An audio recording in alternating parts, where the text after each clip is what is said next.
வணக்கம் மக்களே, எல்லாரும் எப்படி இருக்கீங்க? நல்லா இருக்கீங்களா? Welcome to Tarun Sundar family. இன்றைக்கி நம்ம இந்த வீடியோவில் என்ன பார்க்க போகிறோம் அப்படின்னு பார்த்தீங்கன்னா, நான் வந்து எவ்வளவு நகை சேர்த்து வச்சுருந்தேன், எவ்வளோ நகை இப்போதைக்கு என்கிட்ட இருக்குது அப்படிங்கிறத நம்ம இந்த வீடியோவில் பார்க்க போகிறோம். வீடியோவை ஸ்கிப் பண்ணாமல் பாருங்கள். நம்ம சேனலை சப்ஸ்கிரைப் பண்ணலைன்னா சப்ஸ்கிரைப் பண்ணி பெல் பட்டன் கிளிக் பண்ணிக்கோங்க. லைக் பண்ணாதவங்க லைக் போட்டுட்டு வீடியோக்குள்ளே கண்டினியூ பண்ணுங்கள். வீடியோவை ஸ்கிப் பண்ணாமல் பாருங்கள். ஓகே, வீடியோக்குள்ளே போகலாமா?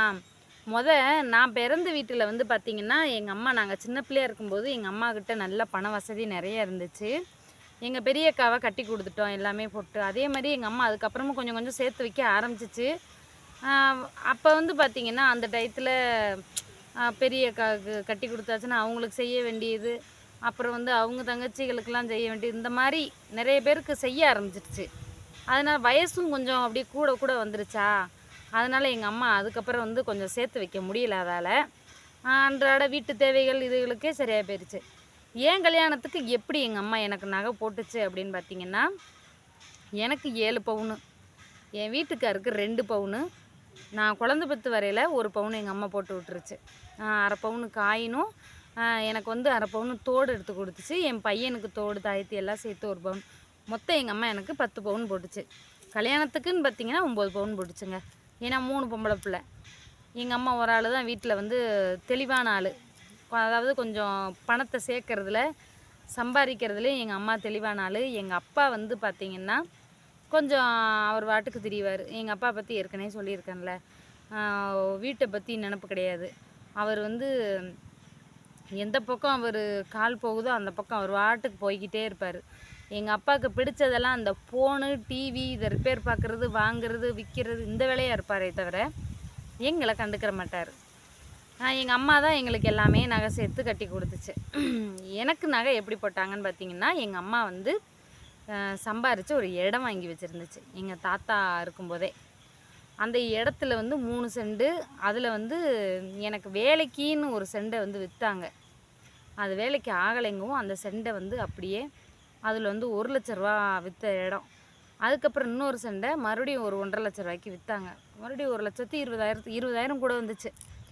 ஒரு 2 லட்சத்தை வச்சு நகை எடுத்தாங்க. எப்படின்னா, எனக்கு 7 பவுன் எடுத்துட்டாங்க. ஒரு நெக்லஸ், ஒரு செயின், 2 பவுன் நெக்லஸ் ஒன்று, 2 பவுனில் செயின் ஒன்று, மறுபடியும் 1 பவுனு இது செயின் ஒன்று, 3 பவுன் செயின். ஆமாம், 3 பவுனில் செயின், இன்னொரு 1 பவுனில் செயின் டாலரோட. என் வீட்டுக்காருக்கு 2 பவுனில் கை காப்பு போட்டோம். என் வீட்டுக்காரர் இருக்கார் பார்த்திங்களா, கை செயின் வேண்டான்ட்டார். எனக்கு நார்மலாக கை செயின்லாம் வேணாம், அவராக ஒரு நெட்டில் பார்த்து ஒரு டிசைன் எடுத்து அதை எனக்கு வாட்ஸ்அப்பில் அனுப்பிவிட்டு எனக்கு இது மாதிரியே செஞ்சு கொடுக்க சொல்லுங்கள் அப்படின்ட்டார். சரின்ட்டு அதே மாதிரி கை காப்பு நகை கடைக்காரங்காரங்கள்கிட்ட போய் எங்கள் அம்மாவுக்கு கால் இப்படி சாச்சு சாச்சு நடக்கும்.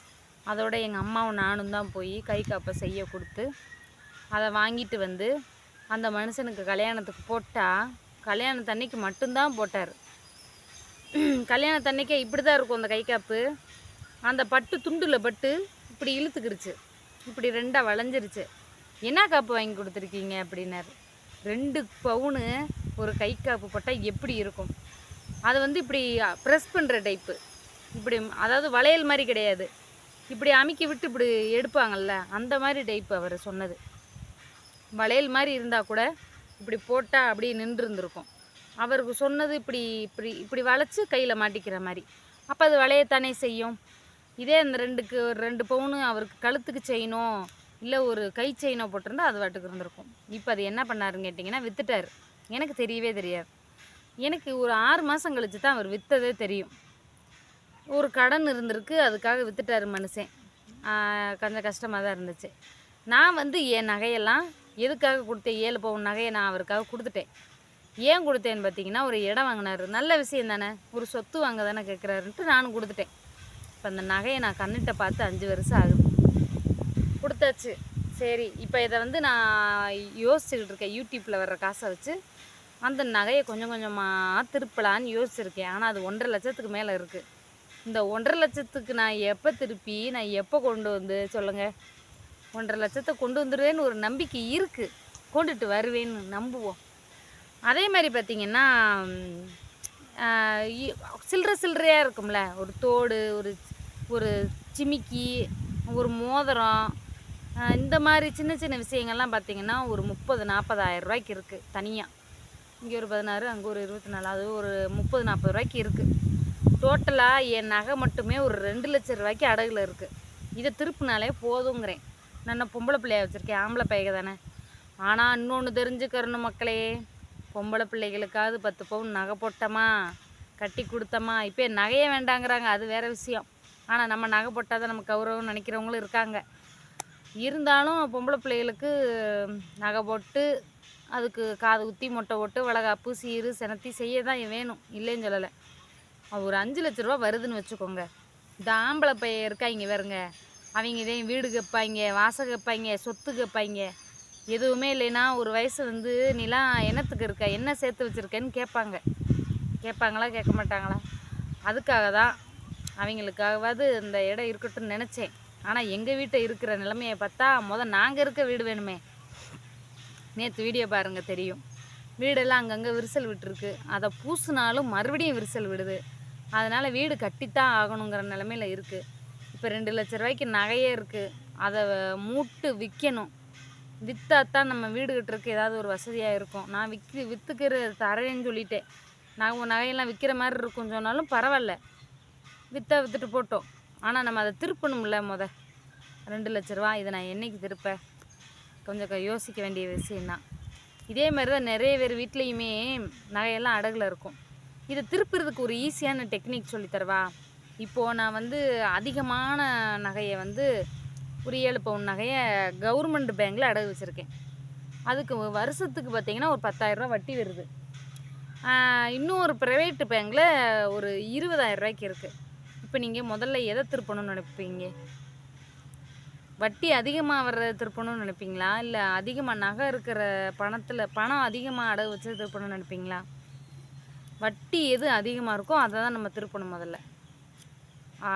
அமௌண்ட் அதிகமாக இருக்கிறத திருப்பக்கூடாது. ஏன்னா அது கவர்மெண்ட்டில் பேங்கில் இருக்கும், வட்டி கம்மியாக வரும். ஆனால் கம்மியான பணத்துக்கு வச்ச நகைக்கு வட்டி அதிகமாக வரும். அதை தான் முதல்ல திருப்பணும். இப்படித்தான் நம்ம நகைகளை சேர்த்து வைக்கணும், திருப்பவும் செய்யணும். எல்லாருக்குமே அவங்கவுங்க அம்மா அப்பா போட்ட நகையெல்லாம் வச்சுருக்கீங்களான்னா வச்சுருக்க முடியாது. வீட்டில் கஷ்டம்னா கொடுத்து தான் ஆகணும். நம்ம கொடுத்துருப்போம்.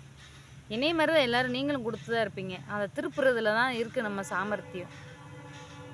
எல்லாருக்குமே கைத்தொழில் ஒன்று இருக்கும். எனக்கு கைத்தொழில் கிடையாது. இந்த யூடியூப்பு தான் மலை மாதிரி நம்பி இருக்கேன். இந்த யூடியூப்பு தான் எனக்கு இப்போதைக்கு தெய்வம் மாதிரி ட்ரெயின் போகுது. அதனால் இந்த யூடியூப்பை வச்சு என் நகையை திருப்பிடுவோன்னு நம்பிக்கிட்டு இருக்கேங்க. இதுக்கு வந்து நீங்கள் என்ன செய்யணும்னா, இதில் வந்து நீங்களும் ஒரு பங்கு மாதிரி தான். நான் உழைக்கிறேன்னா நிறைய பேர் சொல்கிறீங்கல்ல, நீங்கள் பேசுகிறது பெருந்தன்மையாக இருக்குது, யூடியூப்பில் நீங்கள் பேசுகிறது சூப்பராக இருக்குது, நீங்கள் தான் என்னுடைய மோட்டிவேஷன் அப்படின்னு. ட்ரெயின் போய்க்கிறட்டும். ஆனால் எனக்கு மோட்டிவேஷன் யாருன்னு கேட்டிங்கன்னா, எனக்கு மோட்டிவேஷன் யாருமே இல்லை. என்னை திட்டுறவங்க தான் எனக்கு மோட்டிவேஷன். நீ திட்டுறாங்கல்ல, நீலாம் என்னத்தை சாதிச்ச, நீலாம் என்ன அப்படின்ட்டு நம்மளை வந்து கேட்குறாங்கல்ல, என்ன கிழிச்சிட்ட, என்ன செஞ்சுட்ட அப்படின்ட்டு. அவங்களுக்கு முன்னாடி நம்ம வாழ்ந்து காட்டணும்னு நினச்சி தான் வைராகியத்தோடு இந்த யூடியூப்புக்குள்ளே வந்தேன். ரொம்ப பேர் நம்மளை திட்டதே செய்வாங்க. என் வீட்டுக்கார் வந்து இப்போ பார்த்திங்கன்னா என்னை வந்து எதுலேயுமே ஒரு ஈடுபட விட மாட்டார். ஒரு நகை சீட்டு போடுறேன்னு சொன்னாலும் என்னை விட மாட்டார். சரி, என் காலில் கொலுசு கிடையாது, அதுக்காக என் காலை தூக்கி காட்டும். காலில் நான் கொலுசு போட்டு 1 வருஷம் ஆச்சு, கொலுசு கிடையாது. நான் கூட ஆசைப்பட்டு கேட்டேன், ஒரு வாட்டி தான் கேட்டேன். என் கொலுசு என்னாச்சுன்னா அந்து போச்சு. அந்து போன கொலுசை வச்சு அதையும் நான் சும்மா விடலை. அந்து போன கொலுசில் ஆட்டுக்குட்டி வாங்கினேன். 2 ஆட்டுக்குட்டி வாங்கினேன். குட்டியாக தான் வாங்கினேன். குட்டியை வாங்கி வளர்த்தேன். ஒரு ஆடு செத்து போச்சு, சுடுகாட்டுக்குள்ளே போயிருச்சு, நாய் கடிச்சிருச்சு. இன்னொரு ஆட்டுக்குட்டியை கண்ணில் கருத்துமாக வளர்த்து அது இப்போ வந்து சினையாக இருக்குது. அடுத்த மாதம் குட்டி ஓடுற நிலமையில் இருக்குது. அந்த நான் கேட்டேன், யூடியூப்பில் பணம் வந்ததுமே அவர்கிட்ட கேட்டேன், என் காலில் கொலுசு இல்லை, ஒரு 3000 ரூபா 4000 ரூபாய்க்கு பில்லு போல் மெல்லீஸா சிம்பிளாக ஒரு கொலுசு வாங்கிக்கிறட்டுமான்னு. அதுக்கு அவர் சொன்னார், வெள்ளியெல்லாம் விலக்கூடாது. சரி, அப்போ ஒரு நகைச்சீட்டு போடுறேன்னு. நகைச்சீட்டுலாம் வேஸ்ட்டு. அப்போ நான் என்ன தான் செய்யணும் அப்படின்னா, மியூச்சுவல் ஃபண்டில் போட்டார். அதுக்கே நான் சொல்லியிருப்பேன், நிறைய பேர் சொல்லியிருப்பீங்க, பார்த்து போடுங்க, கவனமாக இருங்க அப்படின்ட்டு. அதுக்கப்புறம் நானாக ஒரு முடிவு எடுத்து, சரி அவர் சார்பாக அந்த ஒரு 5000 கொடுத்துருவோம். மிச்சம் நம்ம இந்த காசை நகையை திருப்பலாங்கிற ஐடியாவில் நான் வந்தேன். அது மாதிரி இந்த 2 லட்ச ரூபா நகையை கொஞ்சம் கொஞ்சமாக நான் திருப்பி வரணும். எனக்கு சப்போர்ட்டு நீங்கள் தான். நீங்கள் இருக்கிற வரைக்கும் எனக்கு எந்த கவலையும் இல்லை. நீங்கள் கொடுக்குற பூஸ்ட்டு எனக்கு, நான் உங்களுக்கு மோட்டிவேஷன் சொல்கிறீங்கல்ல, நான் கிடையாது. எனக்கு மோட்டிவேஷன் நீங்கள் தான். ஒவ்வொரு நாளும் நீங்கள் கொடுக்கக்கூடிய கமெண்ட் தான் எனக்கு மோட்டிவேஷன். நீங்கள் கொடுக்குற கமெண்ட் தான் எனக்கு பூஸ்ட்டு. அதனால் தொடர்ந்து எனக்கு கமெண்ட் கொடுங்க. என்னால் ரிப்ளை பண்ண முடியலனாலும் நான் பார்ப்பேன், படிப்பேன்.